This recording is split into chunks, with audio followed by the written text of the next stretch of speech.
Codemasters.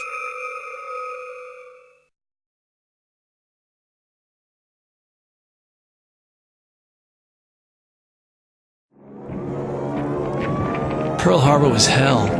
One minute I was thinking about getting out of bed, the next minute the sky's so thick with planes I could barely see the sun.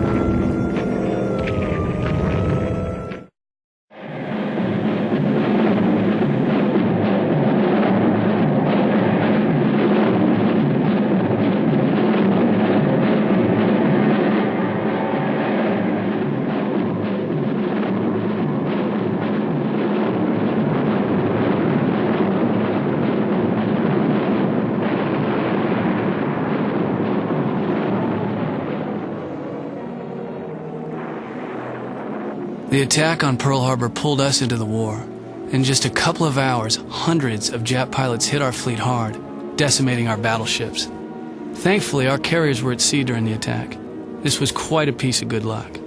But their attack on Pearl was just the beginning. The Japs hit all over the Pacific, from Malaya to the Dutch East Indies. They did a lot of damage, but they also stirred up a hornet's nest.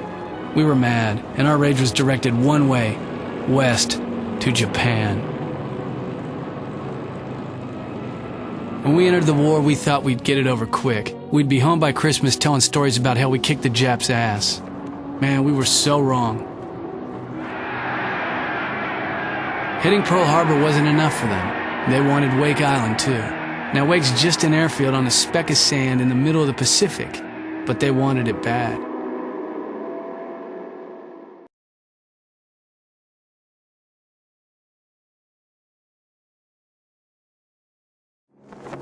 Thanks to the code breakers at Magic, we knew where and when the Japs were going to attack next.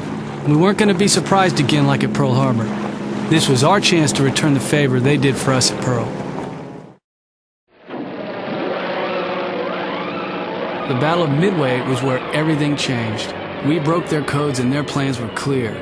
Most of our fleet was waiting for the Japs to show up, ready to get revenge for what they did to us at Pearl Harbor. We had 3 carriers there: the Enterprise, the Hornet, and the Yorktown.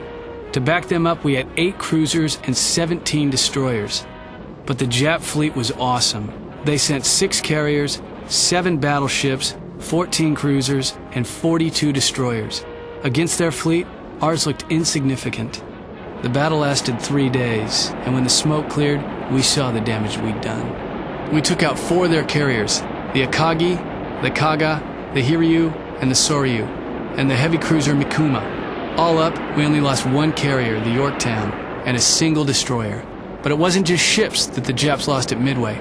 We also splashed twice as many of their planes as they got of ours. A lot of good Japanese pilots were shot down at Midway, and I don't think their Air Corps ever recovered. In just 3 days, we'd broken the back of their fleet. Their carrier strike force, the Kiru Batai, was all but wiped out. Even with their fleet wrecked, the Japs still had control of most of the Pacific. And thousands of miles south of Midway, the Japanese took control of Guadalcanal.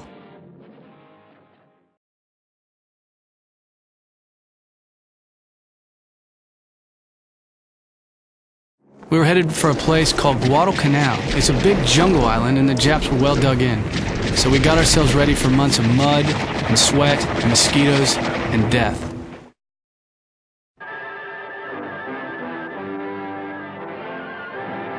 We landed on Guadalcanal in August and took control of the Jap airfield. We called ourselves the Cactus Air Force. The Japs were well dug in and kept fighting for another 6 months. Our boys fought some of their hardest battles there in the jungle, including the Battle of Bloody Ridge. Off the coast of Guadalcanal, we managed to cut off their supply lines and stop them from sending more reinforcements. It wasn't until December that their emperor finally gave permission for their troops to withdraw. Clearing the threat in the Pacific was turning out to be a long and tough campaign. But at Guadalcanal, we stuck our foot in the door, and it wasn't going anywhere.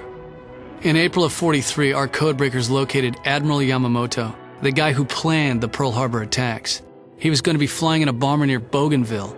18 Lightnings from Henderson Field flew hundreds of miles and shot down his Betty bomber. Before the war, Yamamoto had tried to talk his commanders out of attacking the U.S.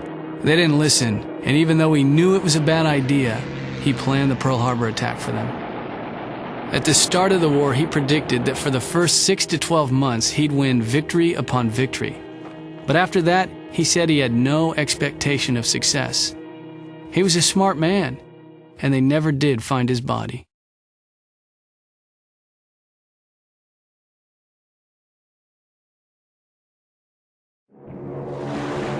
Iwo Jima is just a lump of volcanic rock out in the middle of nowhere, but it was one step closer to Japan, and it had a couple of nice fat runways for our B-29s.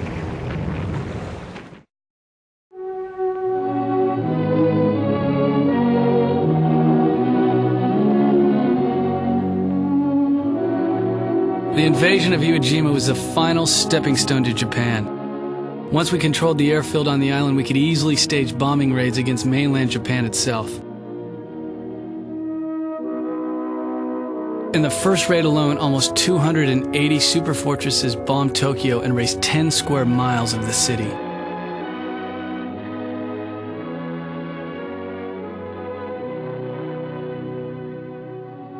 Back in the US, our scientists were working on a top-secret project to develop a fearsome new weapon, the atomic bomb. But the Japanese weren't about to give up. When their prime minister announced that they would fight to the end rather than surrender, our leaders authorized the dropping of the A-bomb. They hoped that in the long run, this would kill fewer people than a full-scale land invasion.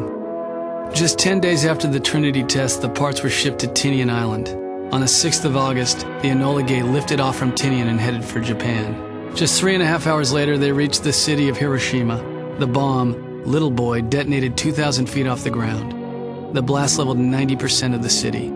3 days later, the boxcar headed for the island of Kyushu. The weather got bad, so the pilot switched to his secondary target, a torpedo factory at Nagasaki.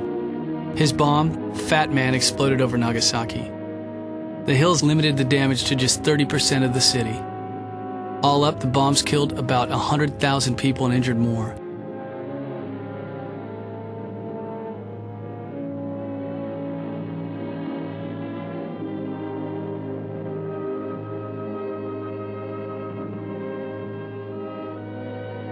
Five days after Nagasaki, the Japanese Emperor Hirohito announced his country's surrender.